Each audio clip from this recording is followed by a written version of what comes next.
말씀 봅니다. 신약성경 요한복음 4장 봅니다.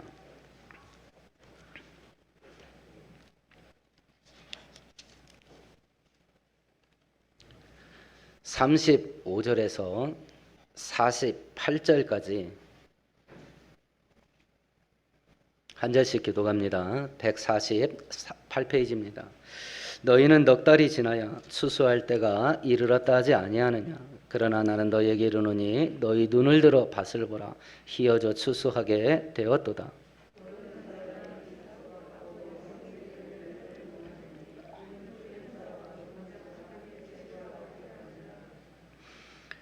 그런즉 한 사람이 심고 다른 사람이 거둔다 하는 말이 옳도다.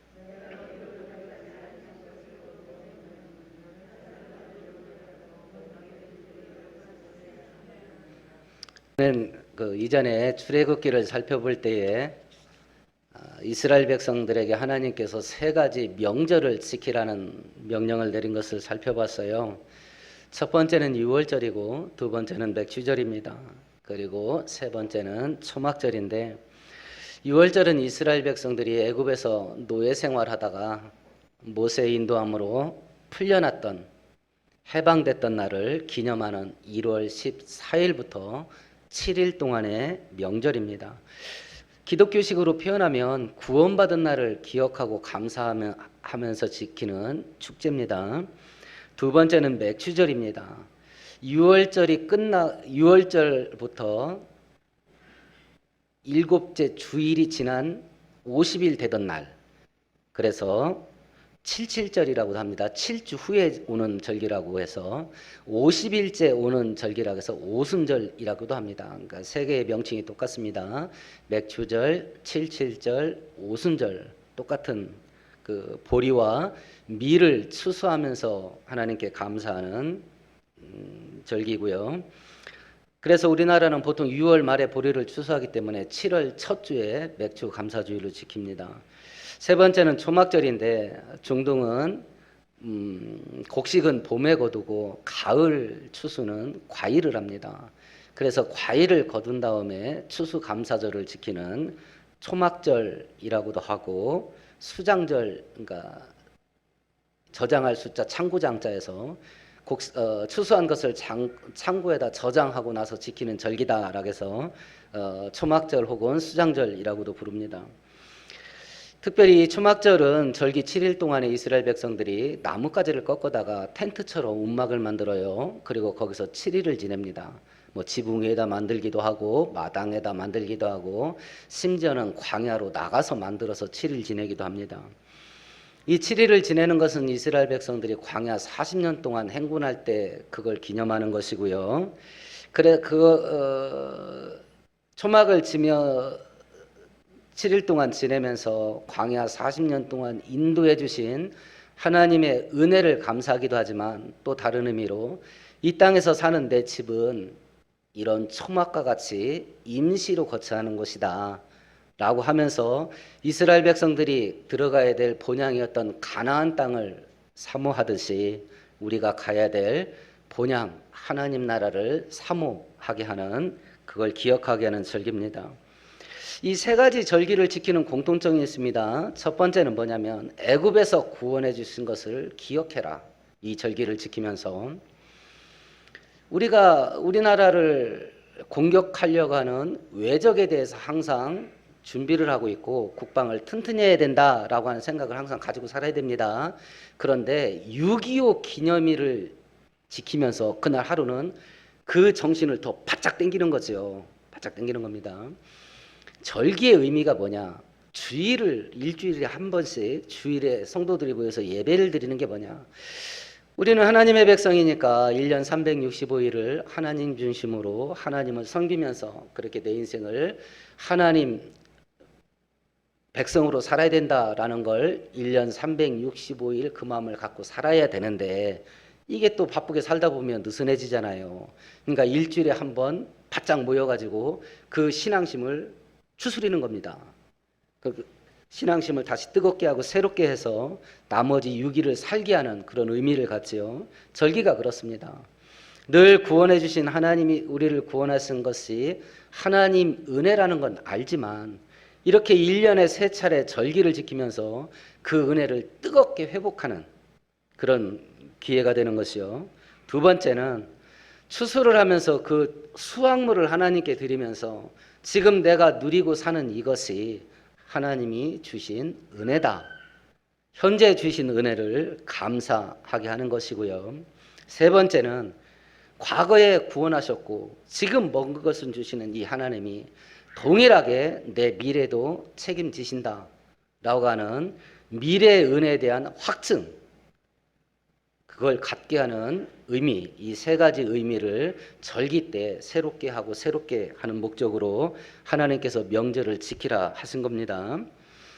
우리가 이제 이 절기 중에 맥주 감사주일이 오늘인데요. 곡식을 추수하는 의미가 뭐냐라고 하는, 곡식을 추수하는 것에 대한 감사의 의미는 출애굽기 다룰 때에 이미 다루었기 때문에 이제 오늘은 이 추수 감사절에 연관된 영적인 교훈, 영적인 의미에 대해서 오늘은 살펴볼 겁니다. 예수께서 이 땅에 오셔서 3년 6개월 동안 구원자 사역을 하는 동안에 이 추수하고 맞물려서 이 곡식을 추수하면서 교회와 성도들이 알고 있어야 될 것이 무엇인지 그걸 가르친 것이 있는데요. 35절, 35절만 우리 한번 같이 읽어보십시다. 너희는 넉 달이 지나야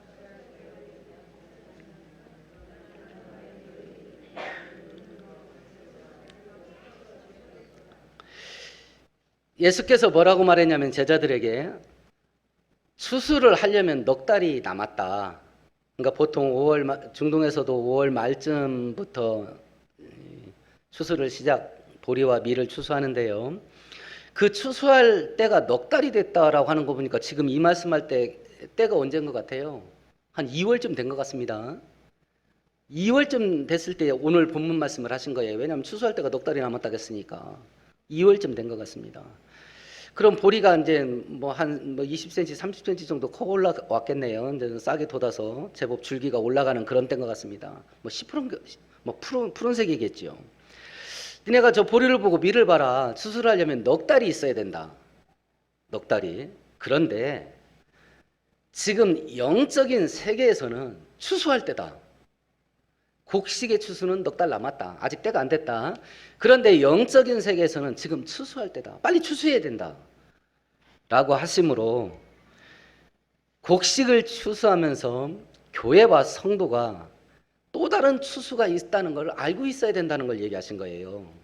곡식의 추수를 보면서 겨울이 되기 전에 마지막으로 곡식을 추수를 해야 된다 라고 하는 그 농사 짓는 것을 계속 반복을 하면서 곡식이 겨울 되기 전에 추수를 해야 되는 추수를 하면서 교회와 성도들은 곡식의 추수가 이렇게 있는 것과 같이 또 다른 추수가 있다. 그것은 뭐냐면 영혼의 추수다.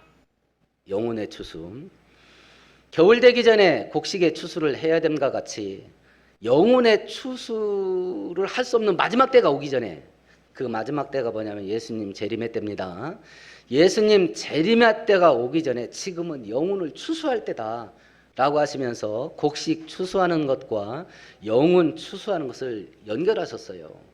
그러니까 우리가 추수 감사절을 지내면서 늘상 예수께서 성도와 교회가 깨닫고 결심하고 그리고 결단하기를 원했던 게 뭐냐면 이렇게 곡식을 추수하는 것 같이 영혼도 추수해야 된다. 영혼도 추수해야 된다. 이걸 알기를 원했던 것이요. 그래서 예수께서는 추수를 하는 것을 항상 무엇하고 연결시켰냐면 예수님의 재림이나 영혼 추수하고 맞물려서 설명하셨어요. 마태복음 3장의 타작마당 비유에 이런 구절이 있습니다. 손에 키를 들고 자기의 타작마당을 정하게 하사 알곡은 모아 곳간에 들이고 쭉정이는 꺼지지 않는 불에 태우시리라. 13장의 알곡과 가라지 비유에서는 이런 구절이 있습니다. 주인이 이르되 가만두라. 가라지를 뽑다가 곡식까지 뽑을까 염려하노라. 둘 다 추수 때까지 함께 자라게 두라. 추수 때에 내가 추수꾼들에게 말하기를 가라지는 먼저 거두어 불사르고 곡식은 모아되 곡간에 넣으라 하리라.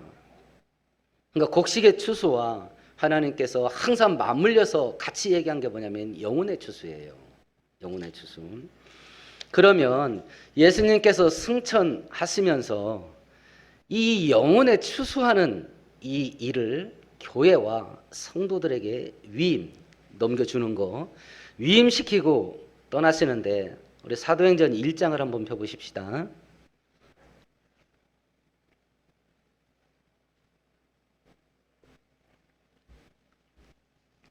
사절과 5절에 보시면 예수께서 승천하기 전에 제자들에게 세 가지를 명령하십니다. 예루살렘 떠나지 마라. 그러니까 함부로 움직이지 마라. 두 번째, 약속한 걸 기다려라. 세 번째, 성령으로 세례받게 될 거다. 그러니까 성령 받기 전에는 이런 거 저런 거 한다고 경건망동 움직이지 말고 성령 받을 때까지 기다려라. 이렇게 말씀을 하셔요. 그리고 8절 사건이 일어났죠. 같이 읽어봅니다. 오직 성령이 너희에게 임하시면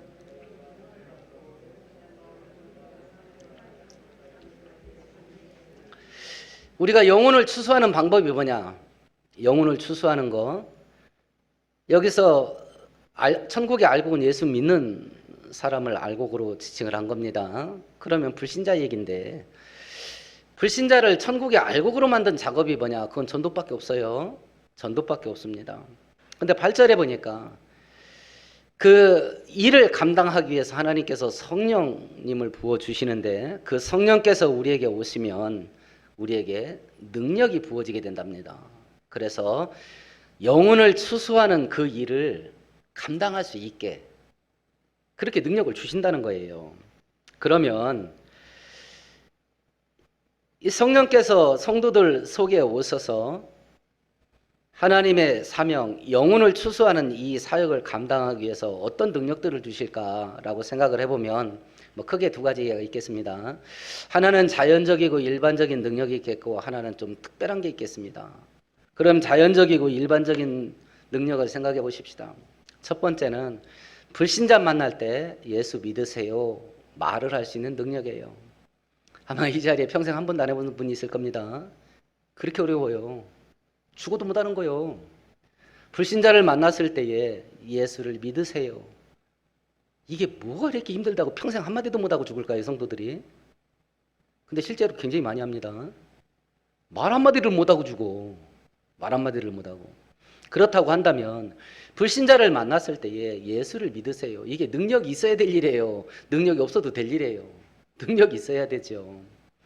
왜냐면 현실적으로 말 한마디 못하고 죽는 기독교인들이 막 천지에 빼깔이라니까요. 자연적이고 일반적인 능력 가운데 첫 번째가 불신자를 만났을 때에 예수를 믿으세요 라고 말할 수 있는 능력이에요. 두 번째는 교회 한번 가보자 하고 손을 잡고 끌고 올 수 있는 능력. 그게 빌립이 나다나엘을 전도했던 거예요. 내가 구원자를 만났다, 예언된 구원자를. 그러니까 나다나엘이 말합니다. 나사렛에서 무슨 선한 게 나오냐. 그러니 그래? 그럼 한번 가보자 하고 그 손을 끌고 예수님께 나갔거든요. 두 번째 자연적인 능력은 불신자의 손을 끌고 교회 한번 오는 거. 이것도 능력이 있어야 될 일입니다. 능력이 있어야 될 일입니다. 학생이 자기의 미래를 하나님께서 더 쓰임새 좋게 만들기 위해서 하나님이 나를 좀 더 요긴하게 쓰기 위해서 내가 미래를 준비해야 되는데 그러려면 공부를 해야 된다. 공부할 수 있는 능력이요. 지금 우리 애들은 뭐 공부를 하면 막 기절을 하잖아요. 공부하는 거 능력 있어야 됩니다. 능력 있어야 돼요. 직장인은 직장에서 기독교인의 선한 빛을 비춰야 기독교인의 영향력을 발휘할 수 있는데 맨날 늦어. 그리고 막 뺀질뺀질해. 뭔 일 시키면 사장이 막 불안해 죽겠어. 얘가 이 일을 어떻게 망가뜨릴지. 뭐만 맡기면 망가뜨리는 거야. 뭐만 맡기면.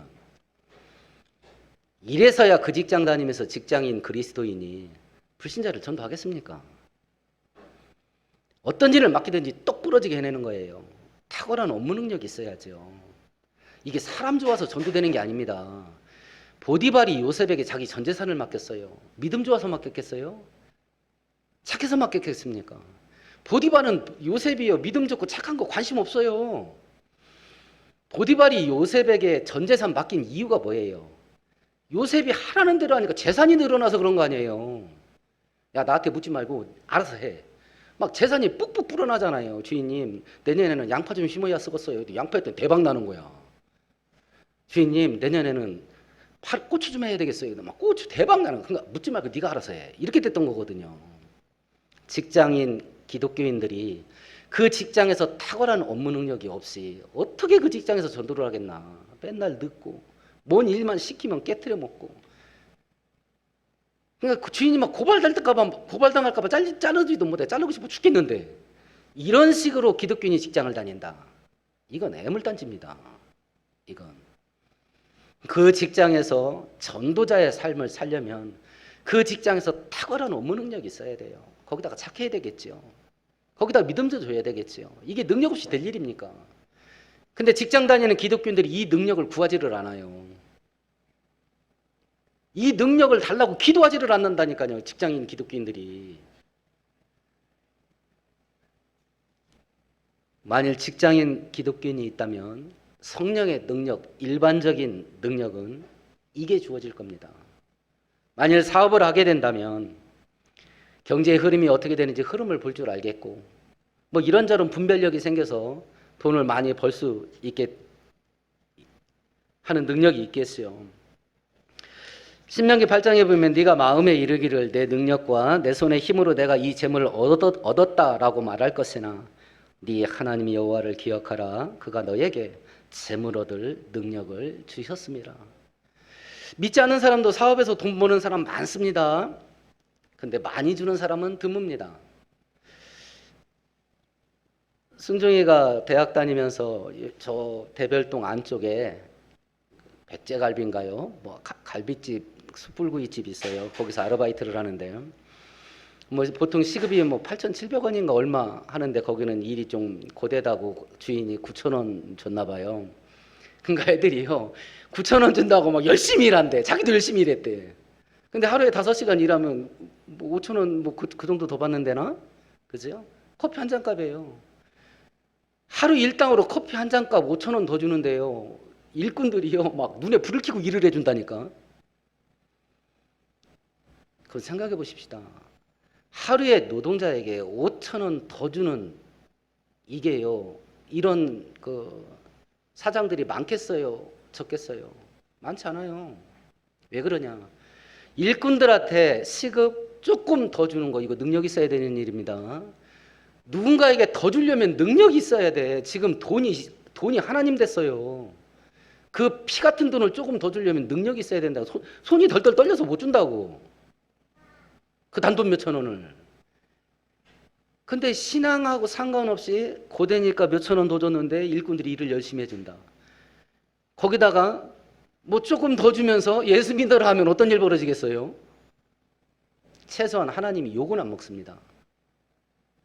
그 노동자들이 다니면서 하나님이 욕은 안 할 겁니다. 욕은 안 할 거예요. 하나님 기뻐하시는 방식대로 돈을 벌어서 하나님 기뻐하시는 방식대로 돈을 쓰는 거 이거 능력 있어야 됩니다. 신명기에서는 그 능력을 주겠다는 거예요. 하나님께서. 이런 것들이 일반적이고 자연적인 능력입니다. 이건 누구나 그냥 받을 수 있는 것이고요. 특별한 게 있겠습니다. 소위 말하는 영적인 은사들입니다. 귀신 쫓고 병 고치고 그리고 기도해서 초자연적인 기적을 행하는 이런 능력을 받을 수도 있겠습니다.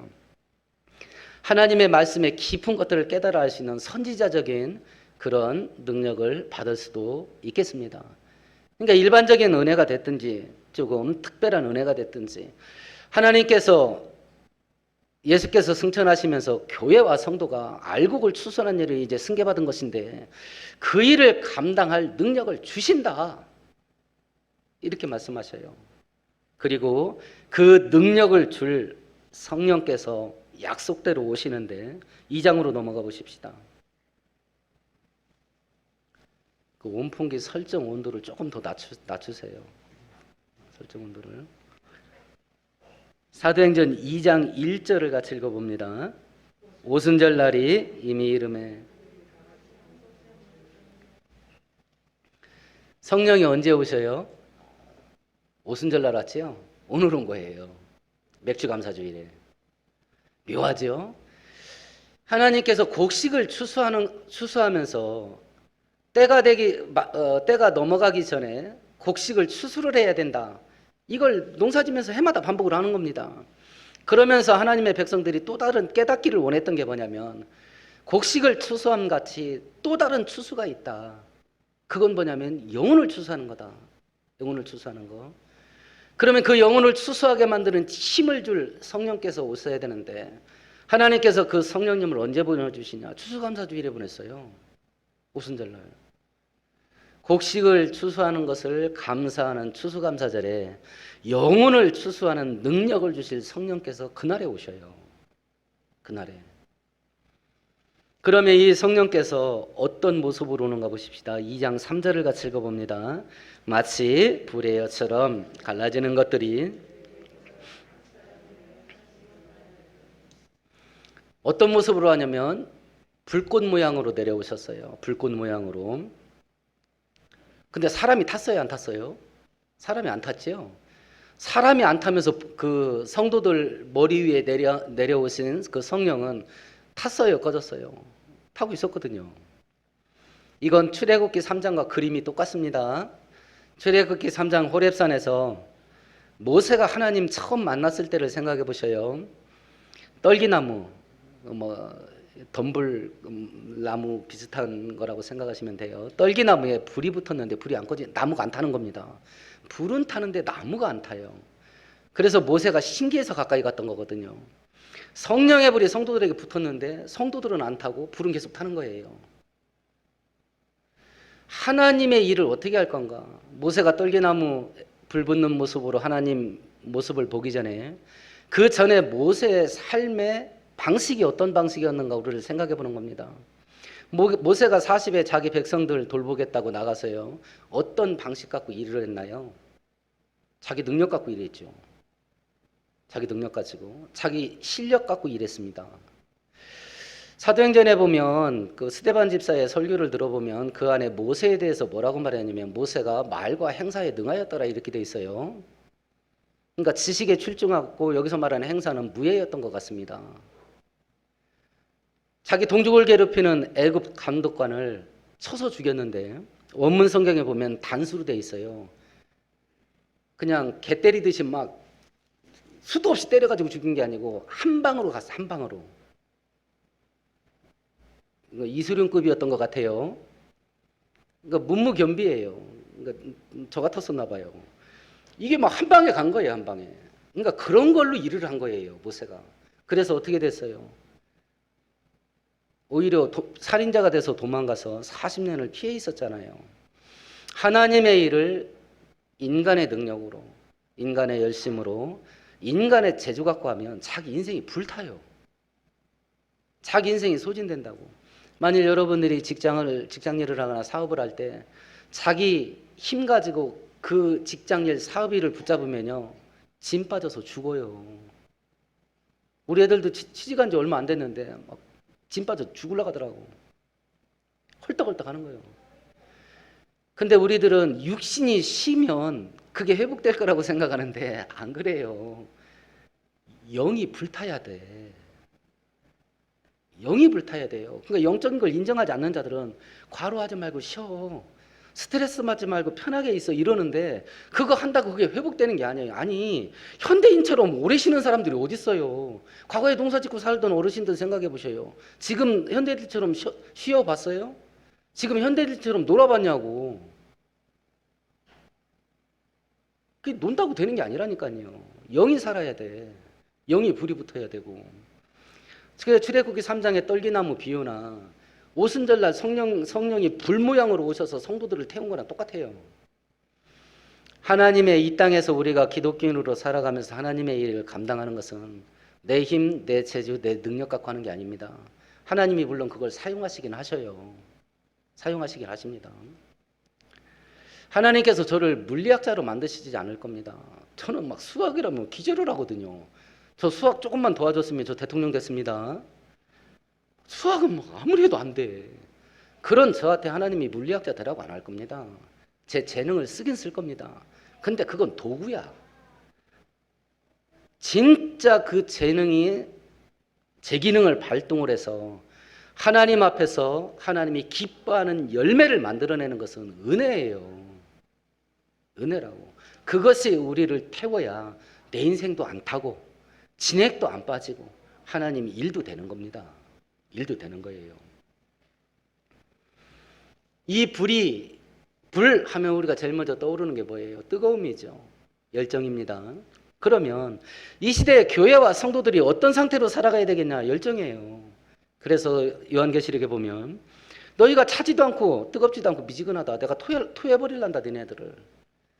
냉랭한 가슴, 식은 가슴, 미지근한 신앙생활, 하나님 앞에서 범죄 행위예요. 왜냐하면 불덩어리를 줬잖아요. 불덩어리를 줬는데요. 이미 이런 능력들이 2000년 전에 왔고, 그럼 현재 모습 속에 교회와 성도들이 이 일을 어떻게 감당하나라고 하는 겁니다. 교회와 성도들은, 현대 교회와 성도들은 이거 영혼의 추수 감당 안 하고 있습니다. 안 하고 있습니다. 각자 본인의 모습을 생각해 보면 되겠습니다. 아까 제가 말씀하신 것 같이 불신자를 만났을 때 예수를 믿으세요라고 말을 하는가? 한번 교회 가보자 하고 손을 잡고 끌고 있는가?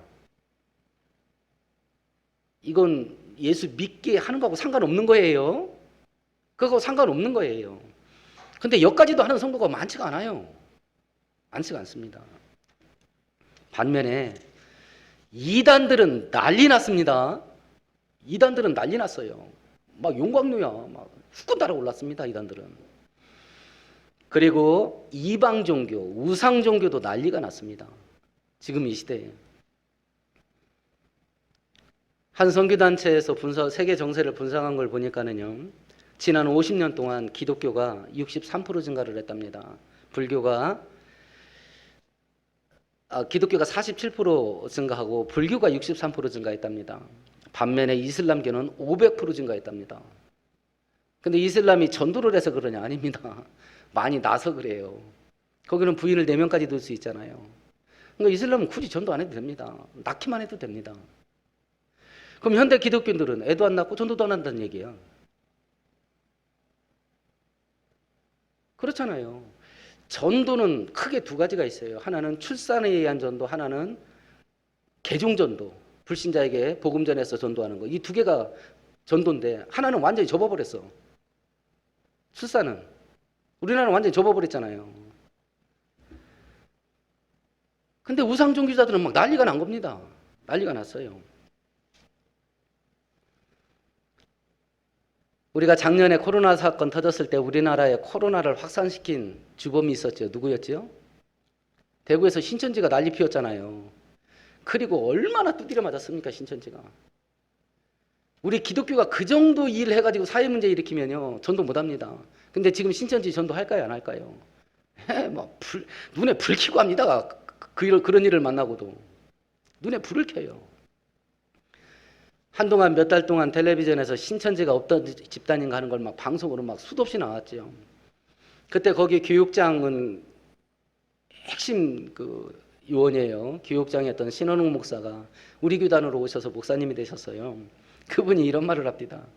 2018년도에 신천지에서 이만 땡 총회장이, 교주가 실명을 얘기하면 하도 고발을 해야 되니까 왜 이렇게 전도를 안 하냐? 목표 달성하지 못한 사람들은 벌금 내라 해서 110만 원씩 벌금을 물렸대요. 1인당 110만 원씩. 그러고서 전도 잘한 1등, 2등, 3등을 시상을 했답니다. 2등, 3등이 받아간 그 상금이 뭐 몇십만 원 안 된다고 그러더라고요. 1등이 다 가져갔답니다. 수십억 가져갔대, 1등이. 그렇게 밀어준 거예요. 그 1등이 누군지 아세요? 이만땡이에요. 교주가 다 가져갔어. 전도 1등 했다고. 생각해 보세요. 그런데 그러면 그런 일을 했을 때 제가 해마다 올 1년 동안 그 전도할 목표 정하시고 연말에 가서 전도 미달하면 110만 원씩 벌금 물리면 여기 누가 남아 있겠어요? 그럼 신천지에서 그 일을 했을 때 이탈이 됐겠습니까? 안 됐습니까? 이탈 안 했어요. 빚을 내서라도 그 돈을 냈습니다. 빚을 내서라도. 지금 헌금 얘기하는 게 아닙니다. 이게 불이 붙었냐 안 붙었냐 이 얘기하는 거예요. 헌금 얘기하는 게 아니고. 그러면 우리 현대 기독교인들이 이단들과 우상 종교자들은 한 명이라도 더 숫자를 늘리겠다고 눈에 불을 켜고 저렇게 달려드는데 현대 기독교인들은 대체 불이 어디에 붙었나? 여러분이 제일 관심 갖는 일이 뭔지 한번 돌아보셔요. 거기에 불 붙은 거예요. 그래서 제일 관심을 쓰는 겁니다. 그게 불이요, 그게. 신천지처럼 제가 직장 그만두라 소리 아닙니다. 학교 그만두라 소리 아닙니다. 가정 버리라 소리 아닙니다. 직장 다니시고 사업하세요. 그것도 크게 하시고 직장 안에서 승진하고 진급하셔서 성공하고 출세하세요. 위에서 올라가서 할 수 있는 하나님 일과 밑에서 할 수 있는 일, 이게 레벨의 구가 달라. 이게 다릅니다. 이게. 그래서 기독교인들이 하나님 은혜 받아서 높은 자리에 올라가는 거 꼭 있어야 될 일이에요. 왜 그 자리를, 하나님의 일을 힘있게 할 수 있는 그 자리를 왜 이방인들한테 다 뺏깁니까? 왜 불신자에게 다 뺏겨서 부정과 부패를 하게 만들고 이 나라를 이렇게 힘들게 만들게 하냐고. 그 높은 자리에 믿음 좋은 기독교인이 올라가서 하나님이 기뻐하신 바대로 일을 하게 되면 윤리와 도덕은 기본적으로 따라올 것이고, 그러면 이 땅 백성들이 얼마나 마음이 시원할까? 얼마나 시원할까? 물론 털어서 먼지 나는 사람 없겠습니다만 최재형 씨가 감사원장 임명되는 청문회했을 때 한번 돌아보셔요. 누구도 반대 안 했습니다. 고등학교 친구를 3년 동안 업어가지고 등하교를 시켰어요. 장애인 친구를. 그 친구와 함께 공부를 하고 똑같이 서울대 법대를 갔습니다. 아니, 그 친구를 공부시켜가지고 서울대 법대를 보냈다니까, 최재형 씨가. 그리고 입양을 2명이나 해서 지금 키우고 있잖아요. 그러니까 털어서 먼지가 안 나. 그분이 자기 입으로 내가 기독교인입니까 말합니까? 그냥 기독교인이에요. 올바른 신앙 가지고 높은 자리에 앉아서 올바른 행동을 했을 때, 물론 그 사람 싫어하는 사람은 막 손가락질하죠. 왜 그러냐? 요한복음 1장에 말한 것 같이 참빛 대신 예수께서 이 땅에 오셨으나 어둠 가운데 있는 자들은 그 빛 가운데 오지 않았다. 그 이유는 자기의 어두움이 드러날까 함이라. 최재형 감사원장은 자꾸 들추잖아, 어두운 걸. 그러니까 죽으라고 요구하는 거예요. 죽으라고. 그분의 사람 됨됨이에 허물이 있어서 그런 게 아닙니다. 얻은 걸 들춰서 그래. 얻은 걸. 근데 이렇게 현대 기독교인들이 하나님에게 불이 붙고 하나님이 우리에게 맡기신 일에 불이 붙지 않고 대체 어디에 불이 붙었냐? 어디에?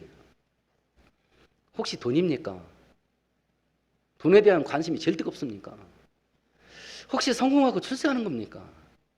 혹시 어떻게 하면 편하고 재밌고 즐기면서 살 수 있을까? 이쪽입니까? 지금 전 세계적으로 가장 잘 되는 돈벌이, 우리나라에서도 반도체 다음으로 큰 돈벌이에요. 그게 뭔지 아세요? 게임이에요. 게임 막 노는 거.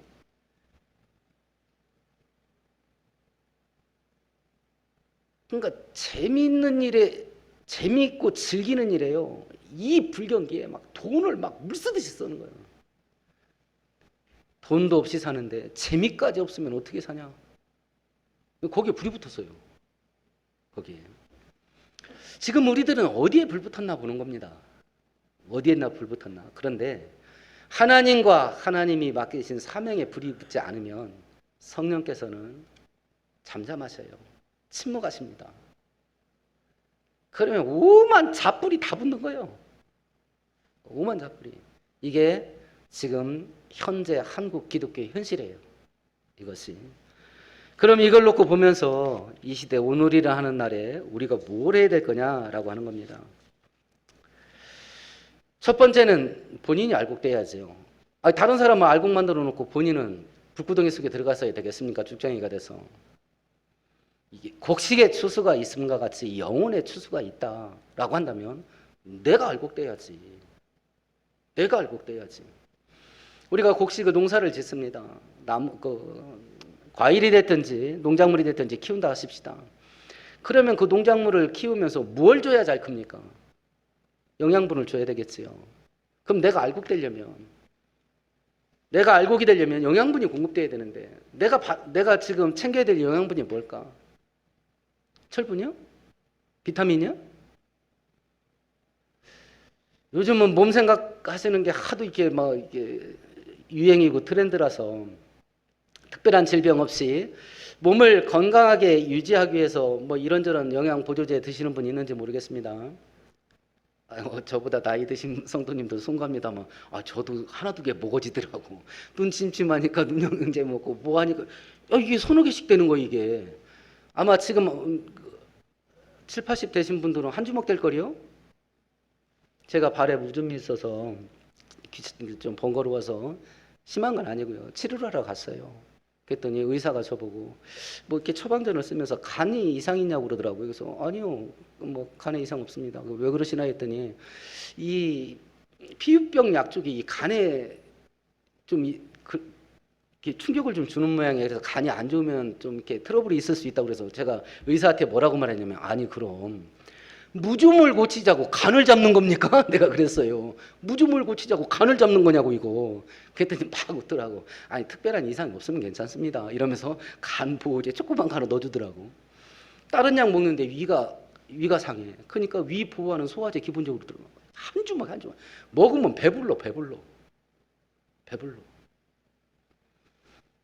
비타민, 단백질, 미네랄 한 보따리씩 먹어. 그럼 우리의 영혼이 알곡이 되려면 우리가 취해야 될 영양분이 뭘까? 하나님의 은혜입니다. 하나님의 은혜가 우리를 알곡 만드는 영양제예요. 그러면 나 먼저 하나님 앞에서 알곡이 되려고 하는데 그러면 내가 알곡되기 위해서 하나님의 영양제, 그 하나님의 은혜를 내가 공급받는 일을 하냐? 이건 혈안이 돼서 달라붙어야 되거든요. 이건 내 인생을 풍성케 만들고 내 인생을 알곡으로 만드는 게 뭐냐? 하나님의 은혜라는 영양분이에요. 그러니까 거기에 매달리는 것이요. 기도와 말씀을 생활화하고 하나님 말씀에 순종하며 그리고 예배를 회복하고 이런 것들이 은혜 받는 영양제들이죠. 이런 것들을 힘을 다해서 하는 겁니다. 이런 것들을. 근데 불이 다른 데 붙으면요. 이런 게 귀찮아져. 이런 게 귀찮아집니다. 내 영혼을 알곡으로 만드는 하나님의 은혜의 영양분을 공급받는 이런 일들이 귀찮은 일 되고 있는지 의무와 책임이 되고 있는지 아니면 소망과 즐거움과 기대감이 되고 있는지 바로 여기서 내가 어디에 불 붙었나 하는 걸 분별할 수 있는 촛대이기에 기준점이에요. 기준점. 그래서 내 인생을 풍성하게 만들고 알곡되게 만드는 하나님의 은혜로 우리 모두가 충만할 수 있게 되기를 축원드리겠습니다. 두 번째는 이제 쭉정이를 알곡 만드는 작업이지요. 이건 전도일 수밖에 없습니다. 전도일 수밖에. 이런 일을 하는 자들에게 하나님께서 약속한 게 있어요. 성경 한 구절 찾고 마칩시다. 마태복음 28장입니다.